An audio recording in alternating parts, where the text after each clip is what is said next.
बहुत अच्छा। चलो मैं इसी कहानी को अब एक भावनात्मक और गूढ़ लघु कथा के रूप में थोड़ा और विस्तार से और साहित्यिक। लघु कथा। पछतावा। पहाड़ों के बीच बसा एक छोटा सा गांव था लक्ष्मणपुर। वहां का एक युवक रघुवीर जीवन की ठोकरों से हार कर टूट चुका था। नौकरी गई, व्यापार डूबा और रिश्तों में खटास भर गई। आंखों में नींद नहीं, दिल में चैन नहीं। एक दिन किसी साधु ने उससे कहा, कभी नीम करौली बाबा के दर्शन किए हैं? वो जो राम नाम के साधक हैं। उसी क्षण रघुवीर चल पड़ा, मायूसी का बोझ उठाए, एक उम्मीद की डोरी थामे। बाबा के आश्रम में जब पहुंचा तो देखा एक वृद्ध महात्मा गेरुआ वस्त्र में शांत और सौम्य दृष्टि से सब कुछ देख रहे हैं, जैसे सब कुछ जानते हों। रघुवीर उनके चरणों में गिर पड़ा।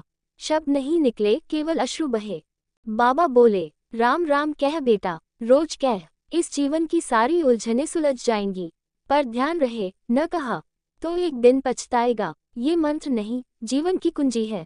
रघुवीर कुछ समझ न पाया, पर बाबा के वचनों में एक ऐसी शक्ति थी जो आत्मा तक उतर गई। वह लौटा और प्रतिदिन राम राम का जाप करने लगा। कोई विशेष आसन नहीं, कोई विधि नहीं, बस श्रद्धा, बस नाम। महीने बीते और जैसे जैसे उसने राम नाम में डूबना शुरू किया, जीवन की सारी ग्रंथियां एक एक कर खुलने लगीं। परिवार में प्रेम लौटा, मन में स्थिरता आई और उसकी खोई हुई पहचान फिर से जाग उठी। 1 साल बाद वह फिर बाबा के पास पहुंचा। बाबा, आप सही कहते थे।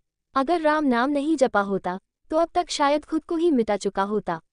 आपने बचा लिया मुझे। बाबा मुस्कुराए, आंखें बंद की और बोले, राम नाम जपो बेटा, नहीं तो पछताओगे। पर जिसने एक बार सच्चे मन से ले लिया, वो फिर कभी नहीं हारता।